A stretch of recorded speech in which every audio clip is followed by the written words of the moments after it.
हमारा टॉपिक है वो राष्ट्रवाद के विकास के कारण के ऊपर निर्धारित है। पिछले व्याख्यान में आपने पढ़ा कि भारत में राष्ट्रवाद के जो उदय हैं उसके पीछे की पृष्ठभूमि या उसके सहायक तत्व कौन कौन से थे, या फिर बंगाल में जो राष्ट्रवाद का उदय हुआ वो क्यों हुआ, सर्वप्रथम उसके क्या कारण थे, इसके बारे में हमने पढ़ा। आज का जो हमारा टॉपिक है भारत में राष्ट्रीयता विकास के कारण, हम बात करें कि राष्ट्रीयता की, तो मैंने पहले बताया था आपको, अपने राष्ट्र के लिए निस्वार्थ स्वच्छ निछावर करना, अपने राष्ट्र के प्रति प्रेम भावना, ये कहलाती है राष्ट्रीयता। राष्ट्रीयता आंदोलन के विकास के कारण, आंदोलन का प्रभुत्व क्या था, जन असंतोष था। अगर आप पिछले पृष्ठभूमि में जाएं तो जब अंग्रेज़ों ने हमारे ऊपर शासन किया, मैं बहुत सिंपल भाषा में समझाऊंगी आपको कि जब हम गुलाम थे अंग्रेज़ों के, तो हमारे साथ क्या होता था, हमारे साथ अपमानजनक व्यवहार किया जाता था। हमारे भारतीय बहुत विद्वान थे, वो उच्च पद पे पदस्थापित हो सकते थे, लेकिन उनको केवल इसलिए उनको प्रमोशन नहीं किया जाता था ताकि वह भारतीय हैं और वो उस पोस्ट पर नहीं रहें और अंग्रेज़ों के वो गुलाम ही बने रहें। इसके कारण लोगों के मन में जन असंतोष तो था ही, वो इस भेदभाव को बिल्कुल स्वीकार नहीं कर रहे थे। कुछ भूमिका इसमें मध्यम वर्ग की रही, जैसे कि अध्यापक हैं और वकील हैं, पत्रकार हैं। इन्होंने अपने अध्ययन अध्यापन से या मुद्दे पर बहस करके या अपने पत्र पत्रिकाओं में जो घटनाएं घटित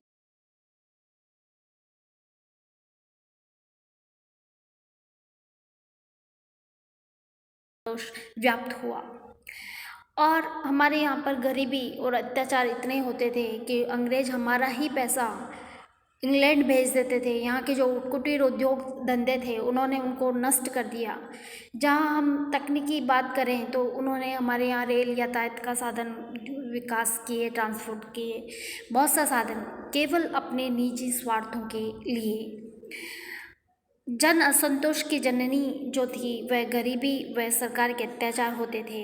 यही बात भारत में कंपनी सरकार के साथ रही। जो जो ईस्ट इंडिया कंपनी भारत पर अपनी राजनीतिक पकड़ मजबूत करती गई, उसने किसानों का अधिकाधिक शोषण करना प्रारंभ कर दिया तथा आम जनता के साथ सख्ती की नीति अपनाई। धीरे धीरे भारतीयवासियों को ये पता चल गया कि अंग्रेज भारत में जो भी करते हैं वे केवल अपना हित विचार कर ही करते हैं।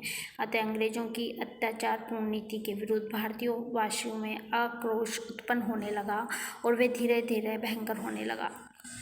क्रांति व आंदोलन कभी आकस्मिक नहीं होते, इस बात को आप नोट कीजिए।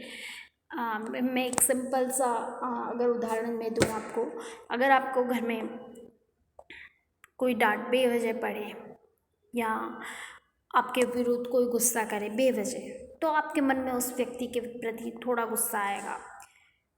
फिर दूसरे दिन वही घटना होगी आपके साथ तो गुस्सा और बढ़ जाएगा। तीसरे दिन अगर वही घटना घटित हुई है आपके साथ तो वो कहीं ना कहीं इतना विद्रोहित आपके मन में आ जाएगा कि आप उसके खिलाफ बोल पड़ोगे। ये चीज़ हुई, हमने सहन किया, बहुत सहन किया, लेकिन जब अति हो गई तो वह विद्रोह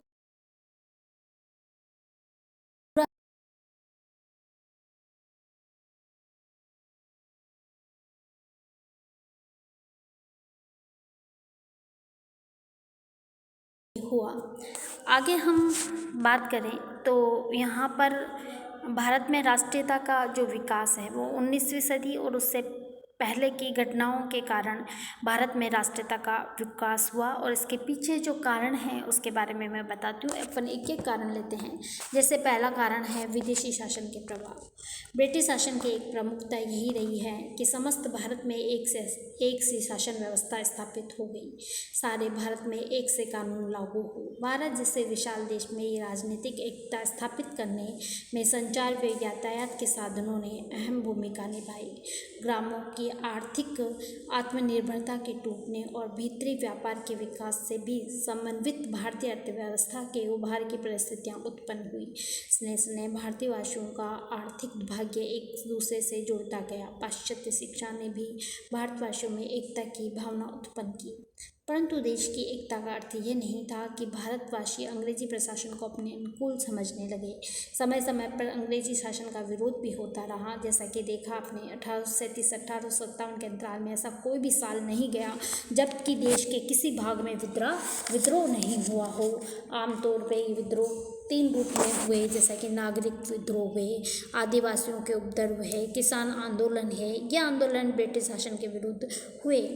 नॉर्मन डी परभार ने इस संदर्भ में लिखा है, भारतीय आंदोलन निश्चित रूप से ब्रिटिश शासन की उत्पत्ति और उसके विरुद्ध प्रतिक्रिया का परिणाम था।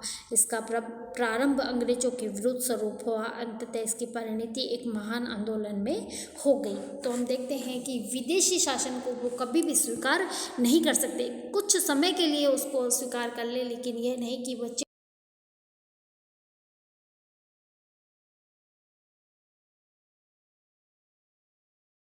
का प्रचलन। अंग्रेजी विदेशी भाषा है और भारत में इसका प्रचलन करने वाला लॉर्ड मैकले मैकले पक्का साम्राज्यवादी था। वह अंग्रेजी भाषा का प्रचलन कर भारतवासियों को मानसिक रूप से सदा के लिए गुलाम बनाना चाहता था। उसका तो ये कहना था कि हमें ऐसे भारतीय चाहिए जो शरीर से तो भारतीय हो लेकिन दिमाग से क्या हो, अंग्रेज हो। ठीक है, उसका इतना कट्टर वो था कि उनको ये था कि हम इनको अंग्रेजी शिक्षा में इतने पक्के कर दें कि इनकी भाषा से हम दूर कर दें। इस प्रकार मैकले भारतीयों को अंग्रेजी में शिक्षित कर ब्रिटिश साम्राज्यवाद का समर्थक बनाना चाहता था। स्पष्ट है कि अंग्रेजी शिक्षा देने में मैकले का व उसकी सरकार का लक्ष्य शिक्षित भारतीय युवकों को अंग्रेजी सरकार का दलाल बनाना था, न कि उन्हें देशभक्त। अतः उसने शिक्षा के विकास तथा अंग्रेजी के प्रचार में बड़ी रुचि दिखाई। 1887 ईस्वी तक बंगाल में 14 कॉलेज की स्थापना हो चुकी थी। आप नोट करेंगे 1887 ईस्वी तक बंगाल में कितने कॉलेजों की स्थापना हो गई, 14 कॉलेजों की स्थापना हो चुकी थी। उनमें 6 कॉलेज उसके व्यक्तिगत प्रयासों से स्थापित हुए। बम्बई, मद्रास व कलकत्ता में विश्वविद्यालयों की स्थापना हो गई। इससे स्पष्ट है कि भारतीय नवयुवक अंग्रेजी भाषा के माध्यम से उच्च शिक्षा प्राप्त करने में रुचि लेने लगे। निसंदेह आंग्ल भाषा नवयुवकों की संपर्क भाषा बन गई। उनमें विचारों का आदान प्रदान आरंभ हुआ। विचार विमर्श, राष्ट्रीय समस्याओं पर भी विचार होने लगा। वे पाश्चात्य देशों की शासन प्रणाली, वहाँ की समानता और स्वतंत्रता के सिद्धांतों से परिचित हुए। उन्होंने अपनी दास्तां अखरने लगी। हालांकि आधुनिक शिक्षा प्रणाली का उद्देश्य कदापि यह नहीं था कि भारत में राष्ट्रीय आंदोलन विकसित हो। इसके विपरीत भारतीय अपनी प्राचीन संस्कृति के प्रति आस्थावान बने रहे, परंतु इस विदेशी शासन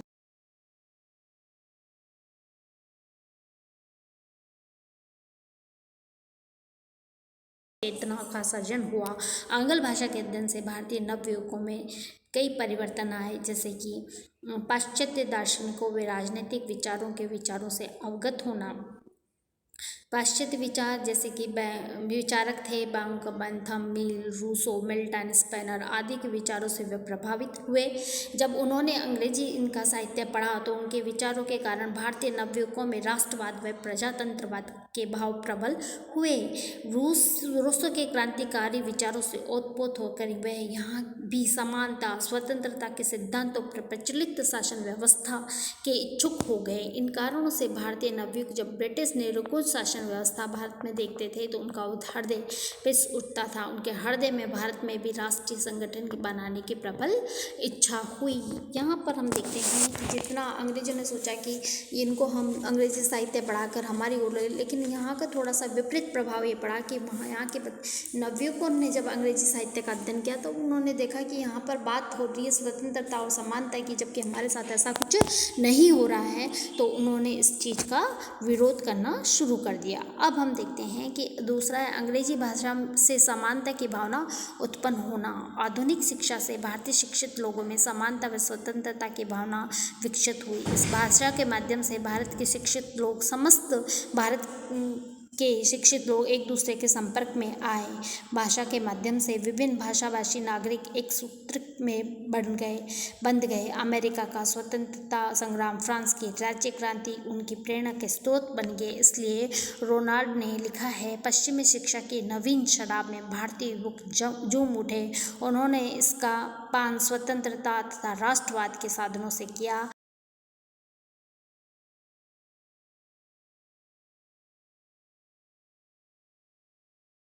थी, लेकिन इसका विपरीत प्रभाव ये पड़ा कि जब उन्होंने इंग्लिश लैंग्वेज को पढ़ा और उसमें देखा कि अमेरिका का स्वतंत्रता संग्राम ले लीजिए या फ्रांस की राज्य क्रांति ले लीजिए, इन्होंने जब निरंकुश राजतंत्र का विरोध किया और स्वतंत्रता और समानता की बात की, तो हमारे यहाँ युवकों ने भी इस बात को पढ़ा और इस बात को समझा कि हमें भी अंग्रेजी शासन का विद्रोह करना चाहिए। शिक्षित वर्ग में असंतोष, लॉर्ड मैकक्लेन ने शिक्षित वर्ग तो उत्पन्न कर दिया, परंतु उनको रोजगार की कोई व्यवस्था नहीं की। धीरे धीरे शिक्षित बेरोजगार युवकों की संख्या बढ़ने लगी। उनमें उच्च शिक्षा प्राप्त प्रतिभा संपन्न युवक भी सम्मिलित थे। जब शिक्षित युवकों को उनकी योग्यता के अनुसार राजकीय सेवाएं उपलब्ध नहीं होने लगी तो उनमें भारी असंतोष पैदा हो गया। शिक्षित युवक केवल नौकरी ही कर सकते थे। असंतुष्ट व बेरोजगार युवकों में ब्रिटिश सरकार के विरुद्ध आक्रोश उत्पन्न होने लगा और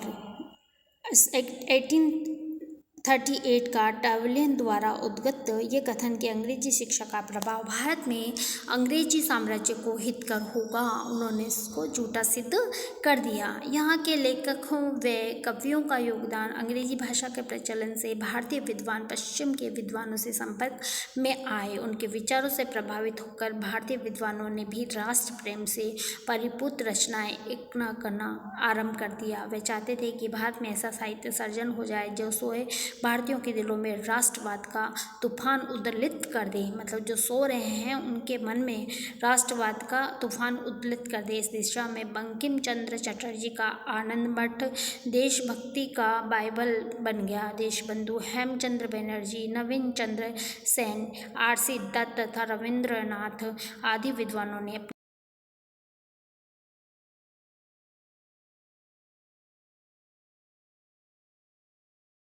युद्ध के संदर्भ में बद्री नारायण चौधरी, प्रताप नारायण मिश्र, बालकृष्ण भट्ट आदि ने अपनी व्यंग्यपूर्ण शैली से वीर रस से ओतप्रोत गीत लिखे। तो हम यह देखते हैं कि इस प्रकार यहाँ के भारतीय क्रांतिकारियों ने अपनी रचनाओं के माध्यम से, जैसे कि सूर्यमल मिश्र ने वंश भास्कर काव्य रचकर भारतीयवासियों को अपनी मातृभूमि पर बलि देने को प्रेरित किया। वीर शत्राणी अपने शिशु को देश पर मर मिटने की शिक्षा देती है, जैसे कि इलाना देनी आपनी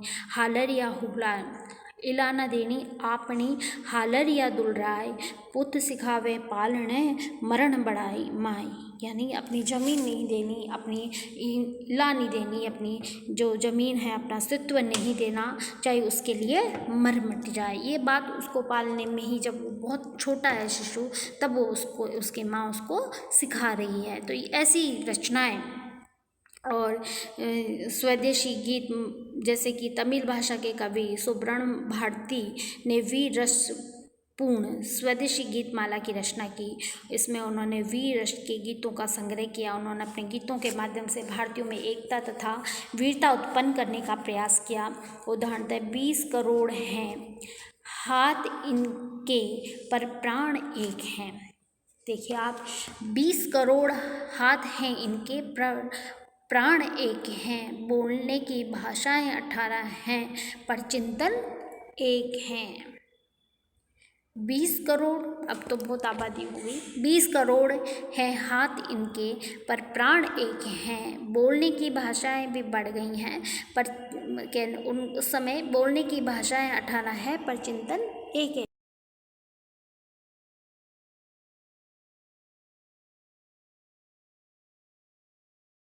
भारतेंदु हरिश्चंद्र की भांति अल्प आयु में ही भारत को अनाथ करके चले गए, परंतु उनकी रचनाएं भारतीयों को निरंतर राष्ट्रवाद के आंदोलन को कूदने में प्रेरित करती थी। इन प्रांतीय एवं राष्ट्रीय वीर रस पूर्ण रचनाओं को देखकर भारतीय साहित्यकार कहते हैं, यदि भारतीय नवयुग आंग्ल भाषा का अध्ययन नहीं भी करते तब भी भारत में राष्ट्रीयता की भावना तो अवश्य जागृत होगी। प्राचीन वैदिक साहित्य में भी सुनिश्चित तौर पर उन्हें प्रेरणाप्रदायक सिद्धांत और नारे मिल जाते हैं। इस प्रकार हम देखते हैं कि यहाँ के वैचारकों ने, कवियों ने अपनी रचनाओं के माध्यम से भारतीयों में राष्ट्रवाद की भावना प्रेरित की। अब हम इसी अगली कड़ी में ये लेते हैं कि समाचार पत्रों का योगदान। तो बच्चों, आज अगर हम जनरल बात करें तो वर्तमान समय में मीडिया में समाचार पत्रों की महत्वपूर्ण भूमिका है। आज तो शायद आपके पास मोबाइल है, व्हाट्सएप है, लेकिन जो मज़ा न्यूज़पेपर पढ़ने में आता है वो किसी में नहीं आता। न्यूज़पेपर आपको स्थानीय,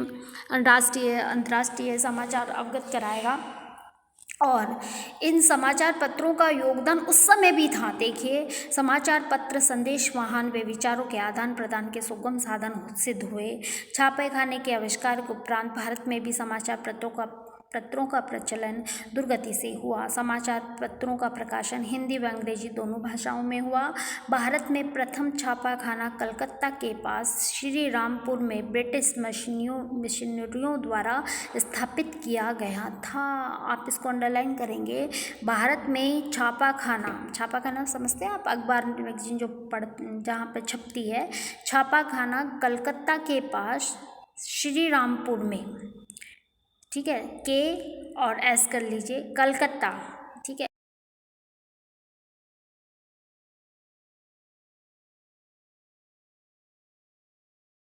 1974 में प्रथम समाचार पत्र इंडिया गजट का प्रकाशन सरकार द्वारा किया गया। कब? 1774 में प्रथम समाचार पत्र इंडिया गजट का प्रकाशन सरकार द्वारा किया गया। 1780 में बंगाल बजट का संपादन प्रारंभ हुआ। समाज सुधार के क्षेत्र में आते ही राजा राम मोहन राय ने अपने विचार वे जनसाधारण तक पहुँचाने की दृष्टि से बंगाल भाषा में संवाद कौमुदी नामक एक साप्ताहिक पत्र निकाला तथा फारसी में मिरास उल पत्र निकाला। ये आप चीज़ें नोट करेंगे। 1774 प्रथम समाचार पत्र कौन सा है? India gazette. 1780 में बंगाल बजट। और राम मोहन राय ने अपने विचार बंगाल भाषा में कौन सा निकाला? संवाद कौमुदी। और फारसी में कौन सा निकाला? मिरास उल पत्र निकाला। ये छोटे छोटे प्रश्न बहुत बनते हैं, इसमें आगे कंप्यूटर एग्जाम में भी पूछ लिए जाते हैं। अपने दोनों समाचार पत्रों के माध्यम से उन्होंने राजनीतिक जागरण की दिशा में उल्लेखनीय कार्य किया।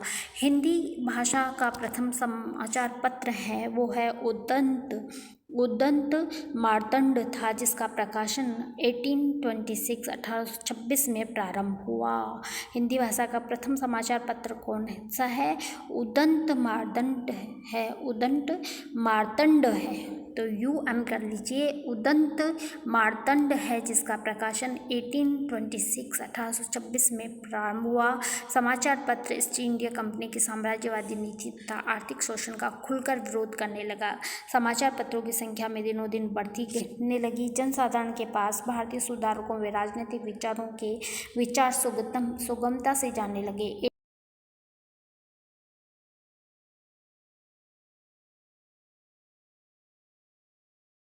1859 में किसने? ईश्वर चंद्र विद्यासागर ने। कौन सा? सोम प्रकाश पत्र। हरिश्चंद्र मुखर्जी ने हिंदू प्रेटेट का प्रकाशन किया। इस समाचार पत्र के माध्यम से राष्ट्रीय भावना को बहुत बल मिला। 1877 में केवल बम्बई प्रेसिडेंसी में 62 समाचार पत्रों का प्रकाशन प्रारंभ हुआ। समाचार पत्र उत्तरी भारत में 28, बंगाल में प्रकाशित होने लगे। ये समाचार पत्र राष्ट्रीय भावना से ओतप्रोत लेख प्रकाशित करते थे। इससे राष्ट्रीय भावना का प्रसार होना स्वाभाविक था। और अगर हम बात करें आगे, तो आज की भांति कुछ समाचार पत्र ऐसे प्रकाशित होते थे जिनमें गुलामी की बू आती हैं। मतलब आज भी हम देखते हैं कि समाचार पत्रों में केवल कुछ जो जिस पार्टी का होता है उसी के बारे में लिखा होता है। तो ये थोड़ा सा समाचार पत्रों को दूषित करने का कार्य है। मतलब थोड़ा सा अपन को गलत लगता है कि ये चीज़ नहीं आनी चाहिए, लेकिन राजनीति में होता है, आया है, होता है। दादा भाई नौरोजी, सैयद अहमद खां और किस्टोल दास पाल जैसे व्यक्ति प्रेस के माध्यम से ही अखिल भारतीय व्यक्तित्व के व्यक्ति बन सके, परंतु इन समाचार पत्रों को भी अपने कर्तव्य निभाने में अनेक कठिनाइयों का सामना करना पड़ा। उस समय इतनी आज़ादी नहीं थी कि आप कुछ भी छाप दो, कुछ छापने से पहले बहुत बार सोचा जाता था कि समाचार पत्रों को जो निकलते थे उन जिसने संपादन किया उसको यहाँ तक कि मार भी दिया जाता था। आज स्थिति ऐसी तो नहीं है, लेकिन फिर भी कहीं ना कहीं हम बंधे हुए हैं। तो बच्चों, आपने देखा कि आज हमने जो पढ़ा है वो भारत में राष्ट्रवाद के विकास के कारण, इसके मैंने कुछ पॉइंट लिए हैं आपके सामने। तो इन पॉइंटों को आप थोड़ा सा जब इसका रिवीजन करेंगे तो पढ़ेंगे। जैसा पहला मैंने लिया विदेशी शासन के प्रभाव, तो आप वी ले लीजिए।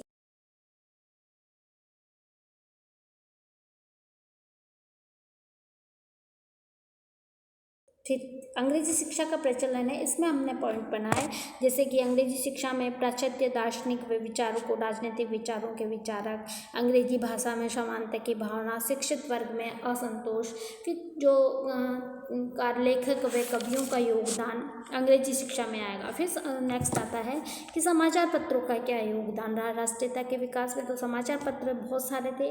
पहले प्रथम छापेखाने का आविष्कार कहाँ हुआ, कौन सा पहला पत्र निकला, राजा मोहन राय के कौन से पत्र किस भाषा में निकले, हिंदी का कौन सा पत्र था, क्या इसकी भूमिका रही, इन चीज़ों को आप मतलब जितने जितने प्रश्न बनते हैं उन प्रश्नों को छांटते हुए आप इनको याद करेंगे। फिर हम देखते हैं कि आगे जब हम लेंगे तो आगे का जो राष्ट्रीयता के विकास के कारण में ही हमारा टॉपिक रहेगा और आगे हम इसका अध्ययन करेंगे। जब तक कि आप इसमें जितने भी छोटे प्रश्न बनते हैं आप उनको अलग से नोट करके आप याद करेंगे। धन्यवाद। आगे इसको जो जितने भी ऑब्जेक्टिव क्वेश्चन भी बनते हैं आप उसको लेते हुए आगे ध्यान से पढ़ेंगे तो आपको इसमें से बहुत सारे प्रश्न निकल जाएंगे। धन्यवाद।